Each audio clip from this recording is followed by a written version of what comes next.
Topic है forest fire, दावानल।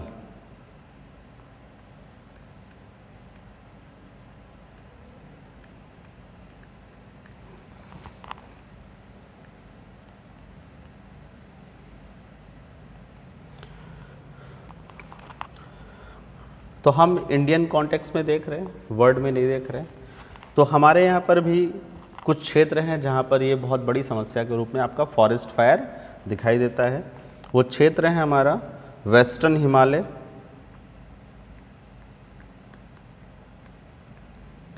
पश्चिमी हिमालय का भाग, और उसमें जो स्टेट हमारे इंक्लूड होते हैं उत्तराखंड, हिमाचल प्रदेश, ये उसके अलावा गुजरात,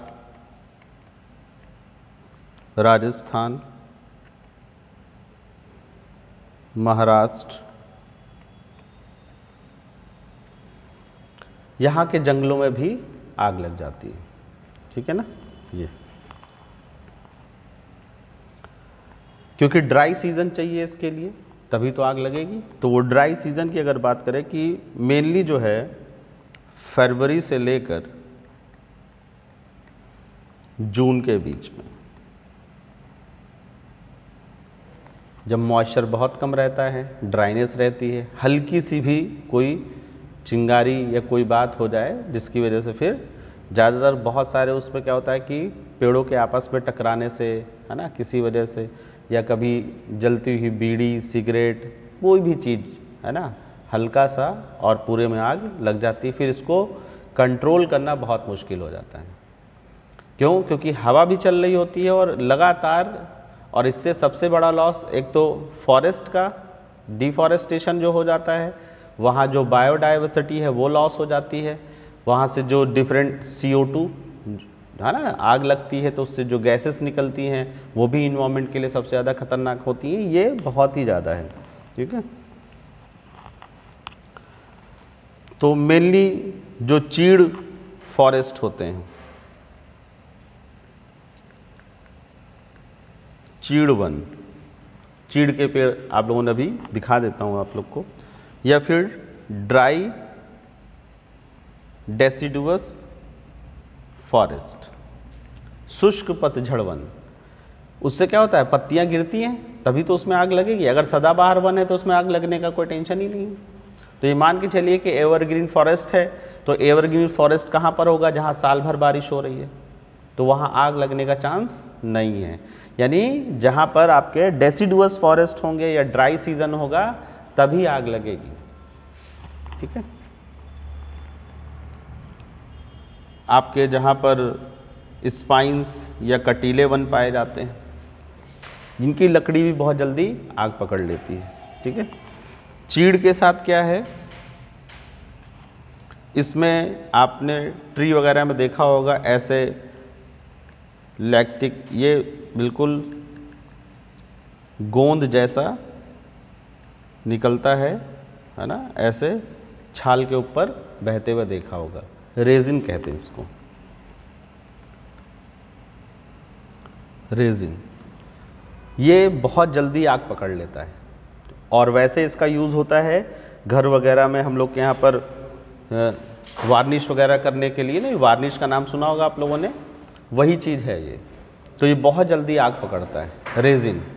तो इसमें चीड़ में क्या है, बहुत रेजिन निकलता है और वो पूरा का पूरा जो स्टेम होता है उसके ऊपर निकला हुआ रहता है।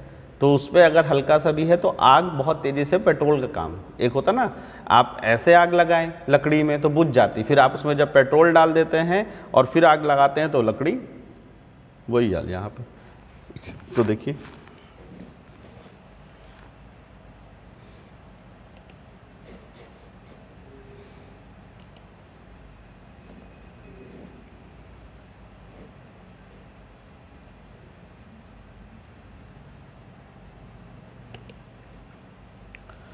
चीड़ के वन,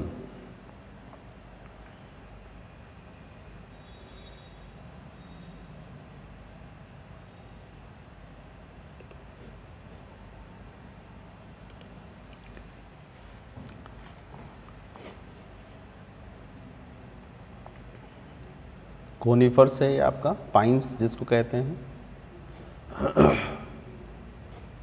जी, ये वाले, ठीक है, पाइन ट्री जो होते हैं वही है ये। इसमें देखिए रेजिन, इसी से रेजिन निकाला भी जा रहा है, देखिए यहाँ पर बकायदा दिखा रहे हैं, क्योंकि वार्निश वगैरह के लिए देखिए इसका जो मिल्क होता है ना, तो इसकी बार को हटा देते हैं, मिल्क यहाँ देखिए पॉलीथीन में इकट्ठा हो रहा है, यही है रेजिन। और ये बहुत ही ज्वलनशील होता है ना, बहुत जल्दी फायर या आग पकड़ लेता है। तो इसी वजह से इसके वनों में इस तरह की, जहाँ पर पाइन्स के ट्री होते हैं वहाँ पर और जल्दी आग पकड़ती है, और फिर उसको, भाई अगर लकड़ी है, बहुत सारी लकड़ी हो और सभी पेट्रोल में भीगी हुई हो, तब उनकी आग को बुझाना थोड़ा सा मुश्किल हो जाता है, बस ये है। और इसी रेजिन से वार्निश बनाई जाती है, और उसी घर पे दरवाजे और वो सब शाइनिंग किए जाते हैं, क्योंकि वो लकड़ी का ही पार्ट होता है, इसीलिए वो उसको मजबूती प्रदान करता है ना। ये है आपका।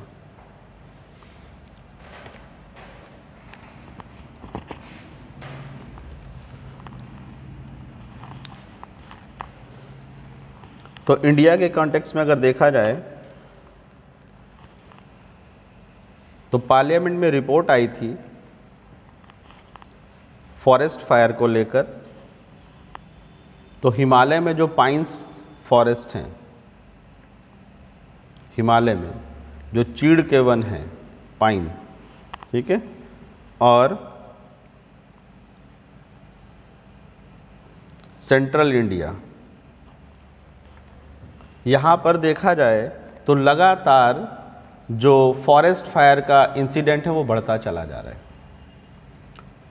फॉरेस्ट फायर का इंसिडेंट बढ़ता चला जा रहा है, ठीक है। और जो टोटल फॉरेस्ट फायर होता है उसमें से लगभग 40% के आसपास आपका उड़ीसा, छत्तीसगढ़ और एमपी, यहाँ के जंगलों में आग पकड़ती है 40% के आसपास। और जैसे जैसे ये ग्लोबल वार्मिंग बढ़ती जा रही है, ये परसेंटेज बढ़ता चला जा रहा है, ये याद रखिएगा, ठीक है। तो इसी के लिए फिर एक स्कीम लाई गई सेंट्रल गवर्नमेंट के द्वारा। वो स्कीम का नाम याद रखना है आपको,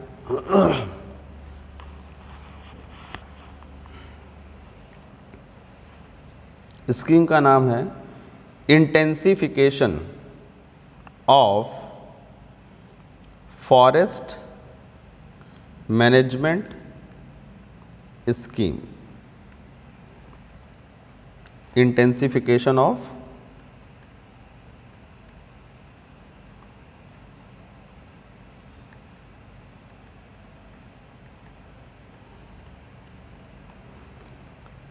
फॉरेस्ट मैनेजमेंट स्कीम, ये तो सेंट्रल गवर्नमेंट ने इसको स्टार्ट किया।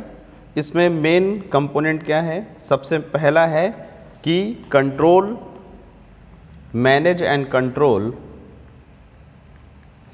फॉरेस्ट फायर, जो दावानल है उसका प्रबंधन करना और उस पर नियंत्रण स्थापित करना, ये। दूसरा है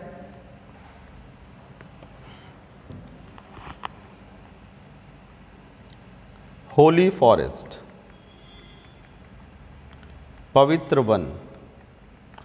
एक्चुअली बहुत, देखिए, जो जनजातियां होती हैं, जो गांव वाले होते हैं, बहुत सारे जो फॉरेस्ट उनके आसपास होते हैं उनको वो पवित्र मानते हैं या फिर उनकी पूजा करते हैं। तो ऐसे जो वन हैं तो इनका फिर कंजर्वेशन किया जाए, ये इसमें है। तो पवित्र वन या होली फॉरेस्ट किसको कहते हैं? कई बार क्या होता है कि विलेज एरिया में जो लोग रहते हैं, विलेजर्स या ग्रामीण, वो कुछ फॉरेस्ट होते हैं उनको मानते हैं डिवाइन, दैवीय मानते हैं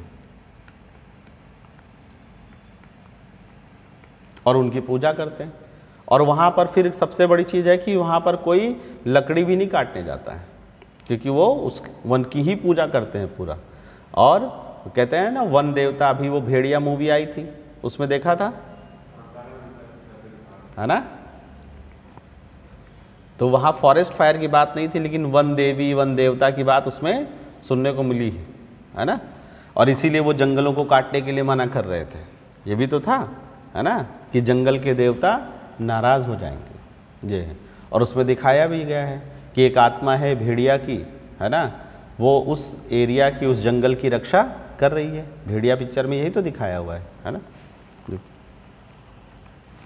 तो जो आपका होली फॉरेस्ट होते हैं, जो आपके पवित्र उपवन होते हैं, यहाँ पर कटिंग ऑफ ट्री वगैरह पूरी तरह से जो है प्रतिबंधित रहता है।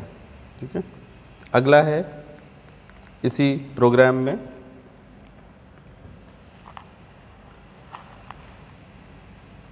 कि कुछ स्पेसिफिक प्लांट स्पीसीज होती हैं, विशिष्ट पौधों की परिस्थितियाँ और इकोसिस्टम, पारितंत्र। एक तो इनका कंजर्वेशन किया जाए, संरक्षण किया जाए, और अगर कहीं पर डिस्ट्रॉय हो चुके हैं तो हम उनको फिर से रिस्टोरेशन उनका करना शुरू करें, पुनर्बहाली।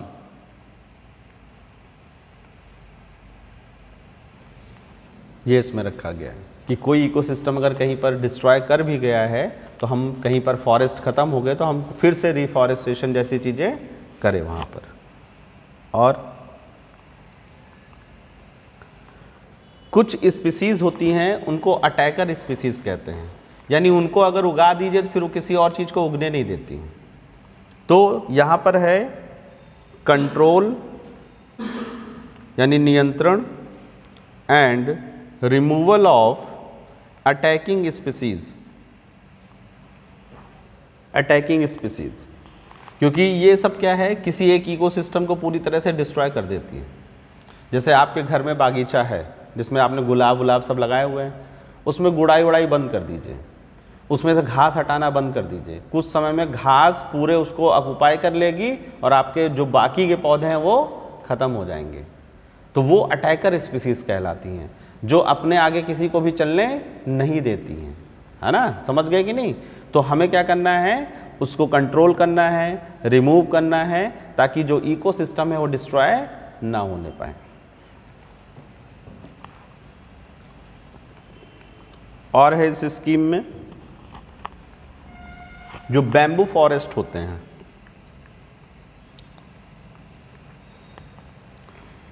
वहाँ का मैनेजमेंट सुधारा जाए, अच्छे से देखरेख करी जाए। बैम्बू फॉरेस्ट को क्या है, एक्चुअली वहाँ पर ज़्यादा केयर नहीं करी जाती, और होता क्या है, वो उसमें आग लगने की घटना हो जाती है वहाँ पर भी। तो उसका भी मैनेजमेंट सही किया जाए। पत्ती वगैरह गिरती है तो उनको हटा दिया जाए, समय से हटा। देखिए, अगर ज़मीन पे पत्तियाँ कम होंगी तो उतनी ज़्यादा आग नहीं पकड़ेगी। जो ज़मीन पे पत्तियाँ होती हैं, अभी वो मूवी देख लीजिए RRR, देखी RRR, है ना। इतनी शानदार वो सीन है जहाँ पर वो क्या नाम है, हीरो कौन है उसमें, दो रामचरण ना, रामचरण का वो वाला लास्ट वाला सीन देखिए, जब वो राम वाले पोज में आता है और फिर, है ना, फॉरेस्ट फायर ही तो लगाता है वो, और कुछ थोड़ी ना करता है। जंगल की सूखी पत्तियां रहती हैं, धनुष पे लेता है और छोड़ देता है, टच होती चली जाती है और पूरे में आग पकड़ लेती है। वो फॉरेस्ट फायर ही था। बस ये है कि उसमें दिखाया कि उसके आगे वो बढ़ी नहीं, वो बात अलग है ना। तो उसमें देख सकते हैं। तो अगर ये मूवी देखनी चाहिए आप लोग को, देखिए ना, कुछ मूवीज़ हैं अच्छी हैं देखने वाली। तो बैम्बू जो फॉरेस्ट होते हैं उनका मैनेजमेंट, ठीक है, ये सब चीज़ें आपकी इस वाली स्कीम में थी, ठीक है, intensification of forest management scheme. अगला एक और स्कीम है, मैंने पहले आपको एक क्लाइमेट चेंज एक्शन प्लान बताया था, याद आ रहा होगा आपको, national action plan for climate change, जलवायु परिवर्तन संबंधी राष्ट्रीय रणनीति, NAPCC, इसी का एक कंपोनेंट है आप, वो है आपका national mission for green India. इसी का एक कंपोनेंट है जो नेशनल एक्शन प्लान बनाया गया है क्लाइमेट चेंज, उसी का है national mission for green India. उसमें देखिए क्या चीज़ें रखी गई टारगेट के लिए।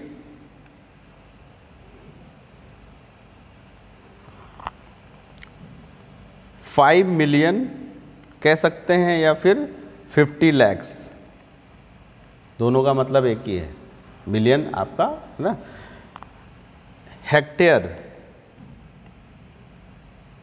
फॉरेस्ट कवर की क्वालिटी को इम्प्रूव करना है। क्या हो रहा है वहाँ पर, उसकी कैनोपी डेंसिटी जो है कम होती जा रही है, तो हमें उसकी कैनोपी डेंसिटी को फिर से बढ़ाना है। वतान क्या होता है, वतान घनत्व है ना, वितान घनत्व, उसी को बढ़ाने की बात इसमें रखी गई है। उसके अलावा एक्स्ट्रा 5 मिलियन 50 लाख के आसपास हेक्टेयर में हमें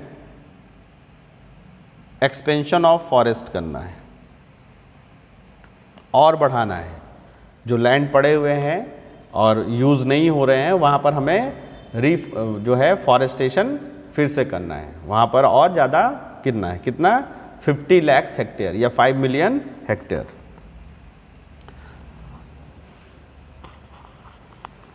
उसके अलावा क्या होते हैं कि आपने नाम सुना होगा अर्बन एरिया और रूरल एरिया, इसके बीच में एक फ्रिंज होता है, इसको कहते हैं रूरल अर्बन फ्रिंज, जहाँ पर दोनों की क्वालिटी मिलती है। जैसे आप लोग यहाँ से जाना शुरू करिए तो थोड़ी देर के बाद फिर आपको गांव जैसी मिलेगा, लेकिन प्योर गांव नहीं मिलेगा, है ना, तो वही रूरल अर्बन फ्रिंज कहलाता है, सीमांत। ये जो क्षेत्र है यहाँ पर हमें expansion of forest cover, one आवरण को बढ़ाना है इस क्षेत्र में भी, ठीक है। उसके अलावा हमें ध्यान देना है एग्रो फॉरेस्ट्री पे और सोशल फॉरेस्ट्री पे। दोनों में क्या अंतर है? एग्रो फॉरेस्ट्री का मतलब है कि एग्रीकल्चर करने के साथ साथ आप जो आसपास का एरिया है, जैसे मेड़ वगैरह जो बंडिंग होती है, उस पर ट्री लगा दीजिए। आपने देखा भी होगा लोग महुआ के पेड़ और सब पेड़ लगा देते हैं। तो एग्रीकल्चर विद फॉरेस्ट्री, इससे क्या होता है कि एक तो जो बड़ा ट्री होता है वो डेसिडुअस फॉरेस्ट हो या जो भी है, उसकी लीव्स गिरेंगी, ह्यूमस बनेगा, ठीक है ना। बहुत गर्मी के मौसम में जो सनलाइट है उसकी इंटेंसिटी को रोकेगा कौन? जो एग्रीकल्चर फील्ड होगी। तो एग्रो फॉरेस्ट्री इसको कहते हैं, जब एग्रीकल्चर के साथ साथ जो किनारे की तरफ मेड़ वगैरह होती हैं या थोड़ा सा जगह खाली होती है, वहाँ पर हम कोई पेड़ उगा लेते हैं। ये है इसमें, ठीक है। तो इससे क्या होता है कि जो पेड़ हमने यहाँ पर उगाया उसकी लीव्स गिरेंगी, ह्यूमस बनेगा, है ना, लीव्स गिरेंगी, ह्यूमस बनेगा। और जब बहुत गर्मी पड़ेगी तो सन रेज को के पेनिट्रेशन को कम करेगा, ठीक है, ये है। और वैसे ही जैसे ही क्या होता है, जैसे ही सर्दियां आती हैं वैसे इनकी पत्तियां गिर जाती हैं, है ना। और जब पत्तियां गिर जाती हैं तो सर्दियों में धूप भी मिल जाती है फिर खेत के पौधों को या फिर एग्रीकल्चरल फील्ड को। और सोशल फॉरेस्ट्री में क्या होता है कि यहाँ पर गवर्नमेंट का जो लैंड होता है, गवर्नमेंट गांव वालों को दे देती है और पौधे दे देती है खरीद के, और कहती है कि आप लोग यहाँ पर एक फॉरेस्ट जैसा कुछ कर लीजिए जो आप लोगों के काम आएगा। इसी को सोशल फॉरेस्ट्री कहा जाता है, ठीक है ना। यहाँ पर गवर्नमेंट का जो अपना खुद का लैंड होता है वो गांव वालों को दे देती है, फिर उनको पौधे भी खरीद के देती है और फिर गांव वाले उसको यूज़ करते हैं। ये तो इससे क्या होता है, एक तो देखिए यहाँ पर जब फॉरेस्ट या ट्री लगाए जाएंगे तो सॉइल कंजर्वेशन होगा, एक तो इरोजन रुकेगा आपका, मृदा संरक्षण, इससे सबसे बड़ी चीज़ होती है। चाहे एग्रो फॉरेस्ट्री हो चाहे सोशल फॉरेस्ट्री, जब ट्री लगाए जाते हैं तो वो मिट्टी को रोक कर रखते हैं, तो सॉइल कंजर्वेशन होता है इससे आपका, ठीक है। और जो सोशल नीड्स होती हैं वो भी पूरी होती रहती हैं, कभी लकड़ी की ज़रूरत पड़ती है, कभी है ना उसके फ्रूट से कुछ बनना हो, जो भी नीड्स वगैरह होती हैं। फिर बरगद का पेड़ लगा दिया तो सोशल नीड अलग से पूरी हो रही है, पूजा पाठ चल रहा है, होता कि नहीं होता है। ये नीम का लगा दिया तो पूजा, हमको लगता है कई पेड़ों पे पूजा हमने करते हुए देखा है लोगों को। ये सामने वाला कौन सा है, काहे का है, बरगद है, तो बस बढ़िया है। पीपल और बरगद है ना, बरगद पे तो भूत नहीं, पीपल पे तो भूत बैठते हैं। चलिए, उसके अलावा क्या होता है, इन्वायरमेंट का कंजर्वेशन होता है, पर्यावरण का संरक्षण होता है इससे, और इकोसिस्टम का, ये चीजें होती हैं, ठीक है। और क्या है इस प्रोजेक्ट में आपका, जो वेटलैंड हैं जो डिस्ट्रॉय होते जा रहे हैं, नम भूमि, उनका रिस्टोरेशन करना, पुनर्उद्धार, है ना, समाप्त होते जा रहे हैं जो, हमें क्या करना है, उन वेटलैंड्स को फिर से रिस्टोरेशन उनका करना है, उनका पुनरुद्धार करना है, ताकि वो फिर से वहाँ पर बायोडाइवर्सिटी और सारी चीज़ें डेवलप हो सके। बहुत सारे ग्रुप्स होते हैं जो अपने लाइवलीहुड के लिए फॉरेस्ट पे डिपेंडेंसी होती है, फॉरेस्ट के फ्रूट्स पर, वहाँ का जो वुड होता है, लकड़ी, उसी को बेच कर और सारी चीज़ों पे, तो हमें इनकी डिपेंडेंसी को कम करना है, कोई दूसरे रोजगार के अवसर देने हैं ताकि जंगलों को ना काटें। बहुत सारे होते हैं ग्रुप्स ऐसे, ट्राइबल ग्रुप्स जो जंगलों पर ही अपनी आजीविका करते हैं, ठीक है। यह है इस वाले प्रोग्राम में आपका। एक और प्रोग्राम है आपका नेशनल एफॉरेस्टेशन प्रोग्राम, इसी से जुड़ा हुआ है आपका राष्ट्रीय वनीकरण कार्यक्रम।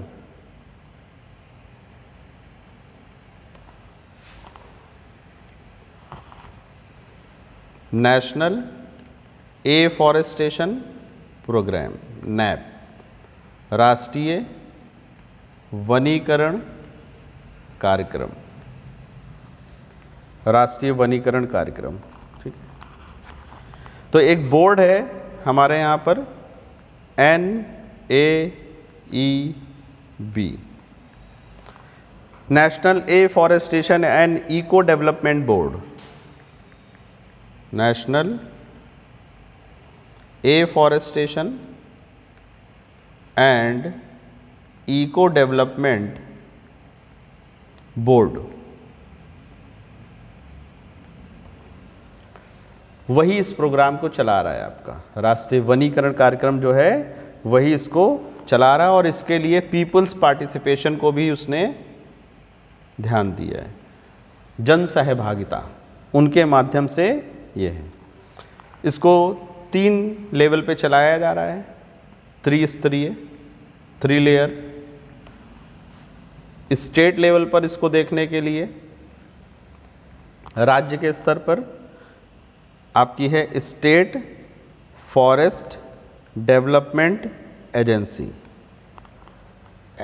स्टेट फॉरेस्ट डेवलपमेंट एजेंसी, राज्य वन विकास एजेंसी, ये देखती है स्टेट लेवल पे। उसके बाद डिस्ट्रिक्ट या आपका जो मंडल होता है ना, उस लेवल पे देखिए, जिला स्तर पे, इसके लिए है आपकी फॉरेस्ट डेवलपमेंट एजेंसी। बस स्टेट हटा दीजिए, यहाँ वाली को क्या कह रहे हैं आपका, वन विकास एजेंसी, डिस्ट्रिक्ट लेवल पे। उसके अलावा आपकी ज्वाइंट फॉरेस्ट मैनेजमेंट कमेटीज़ होती हैं जो रूरल लेवल पे काम करती हैं, ग्रामीण स्तर पर। ज्वाइंट फॉरेस्ट मैनेजमेंट कमेटीज, संयुक्त वन प्रबंधन समितियां,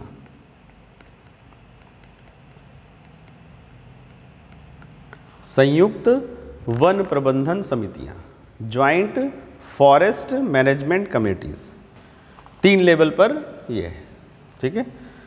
ये कार्यक्रम चल रहा है आपका। और ये कार्यक्रम आपका 2001-2002 के आसपास शुरू हुआ।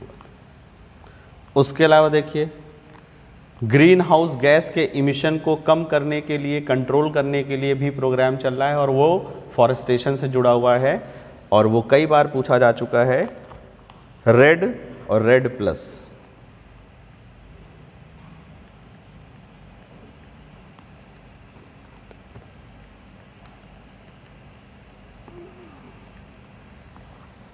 रेड एंड रेड प्लस, ये क्या है आपका? रिड्यूसिंग इमिशन फ्रॉम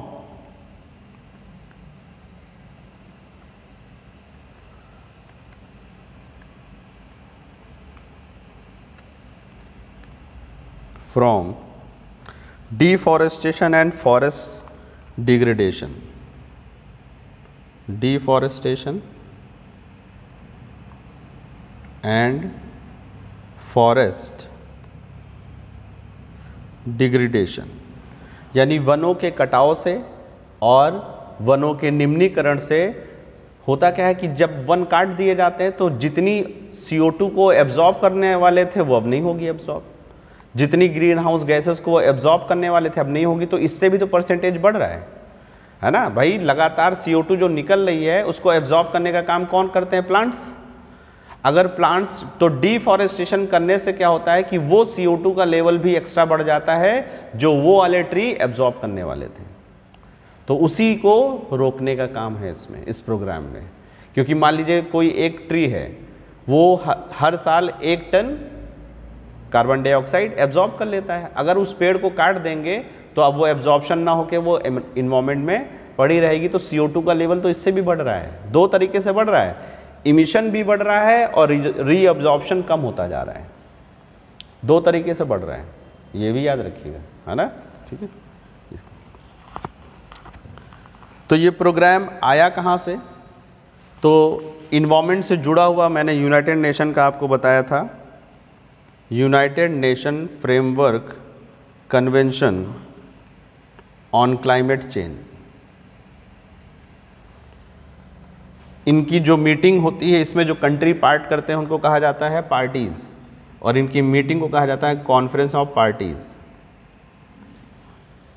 तो इसी की मीटिंग में जो है ये थॉट डेवलप किया गया था, रेड वाला, ठीक है, कि हमें डिफॉरेस्टेशन को रोकना पड़ेगा ताकि जो इमिशन है, वरना क्या है, आप CO2 का लेवल कम करिए, मान लीजिए चिमनी के माध्यम से, ठीक है, वहाँ पर फिल्टर लगा के, लेकिन अगर ट्री काटते चले जाएंगे लगातार तो CO2 का लेवल बढ़ता ही चला जाएगा उसके बावजूद। ठीक, तो इसकी रिपोर्ट में था कि जो टोटल हमारे यहाँ पर ग्रीन हाउस गैसेस का इमिशन बढ़ा है उसमें से 17% तो इसलिए बढ़ गया है क्योंकि डिफॉरेस्टेशन हो गया है, यानी टोटल जो इमिशन एक्स्ट्रा हुआ है उसमें 17% जो इंक्रीज हुआ है वो तो इसलिए हुआ है कि उसको फॉरेस्ट एब्जॉर्ब करते थे, उन फॉरेस्ट को हमने काट दिया है, तो टोटल का 17% तो यही है।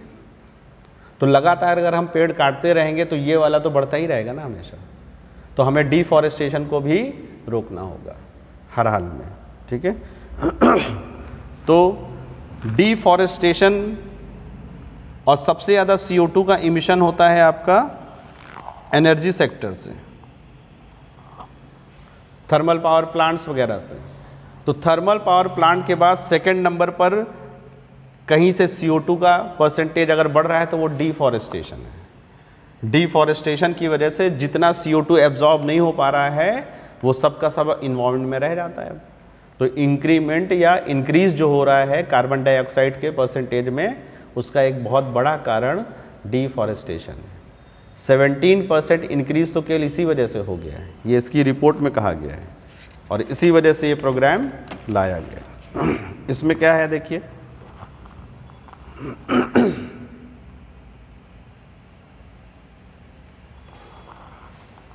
टू 2005 का है ये,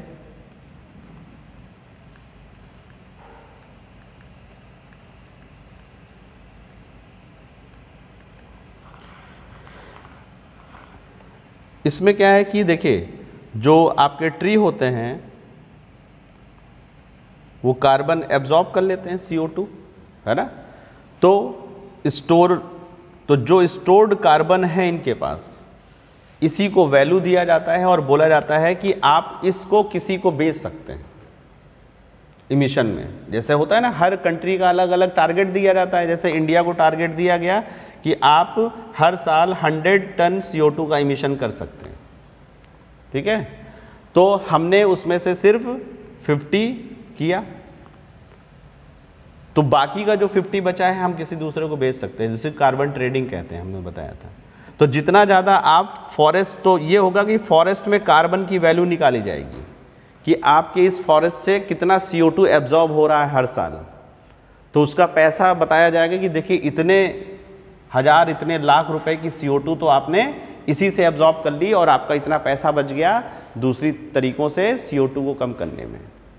समझ रहे कि नहीं भाई, CO2 को कम करने के लिए आप फिल्टर लगा रहे हैं, है ना, बहुत सारी टेक्नोलॉजीज लगा रहे हैं। उतनी CO2 आपने ट्री में दिखा दी कि भैया आपने जो टेक्नोलॉजी लगा रहे हैं इतना CO2 तो आपका ये ट्री ही एब्जॉर्ब कर रहा है और उससे कम पैसे में एब्जॉर्ब कर रहा है। तो इससे क्या होगा, लोग मोटिवेट होंगे कि हमें, है ना, हमें क्या करना है। अगर फैक्ट्री लगा रहे हैं तो आसपास 2-3 हज़ार पेड़ भी लगा दें, ताकि वहाँ से जो इमिशन हो उसका मैक्सिमम पार्ट CO2 का वही एब्जॉर्ब कर लें। तो हमें कम फिल्टर लगाने पड़ेंगे, ये इसमें होता है, ठीक है।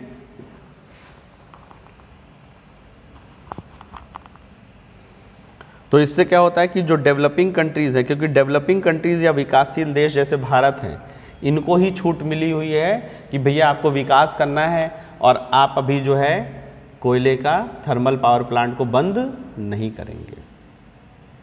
तो इससे ये सारी चीज़ें होती हैं। तो उसी में हो गया कि अगर आप जितना कम करेंगे उतना आप किसी दूसरे को बेच भी सकते हैं, उसको कार्बन ट्रेडिंग कहते हैं। ये इस प्रोग्राम में रखा गया है आपका। फिर बाद में इसका एक्सपेंशन किया गया, कुछ चीज़ें और जोड़ी गई और तब ये REDD+ कहलाने लगा। इसमें ये हो गया कि अब जो फॉरेस्ट लगे हुए हैं उनका हम साइंटिफिक मैनेजमेंट करें,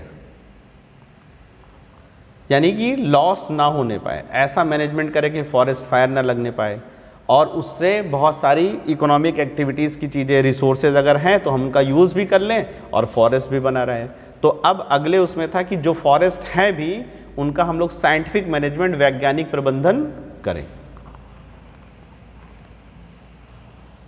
और क्या करना है कि जो फॉरेस्ट में आपका कार्बन स्टोरेज है, भाई पौधे CO2 एब्जॉर्ब करते जा रहे हैं ना, इस स्टोरेज को और बढ़ाया जाए और ज़्यादा पेड़ लगाए जाए, कैनोपी डेंसिटी को और ज़्यादा बढ़ाया जाए।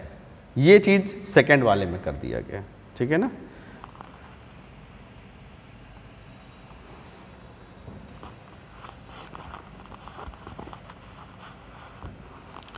तो इंडिया में देखें तो मध्य प्रदेश, हिमाचल प्रदेश, कर्नाटका, सिक्किम, यहाँ पर एक प्रोग्राम चलाया गया, फॉरेस्ट प्लस प्रोग्राम।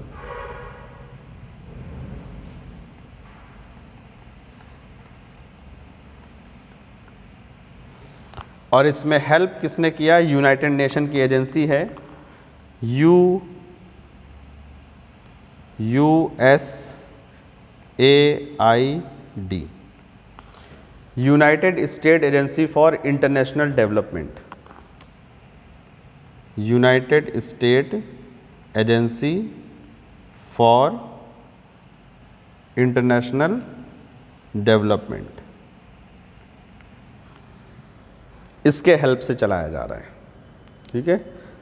तो REDD+ जो प्रोग्राम है उसको इसी का एक कंपोनेंट के रूप में कर दिया गया है और नाम क्या रखा गया है यहाँ पर, फॉरेस्ट प्लस प्रोग्राम। स्टेट कौन कौन से हैं, MP याद रखिएगा, हिमाचल प्रदेश याद रखिएगा, कर्नाटका याद रखिएगा और सिक्किम, ये 4 स्टेट।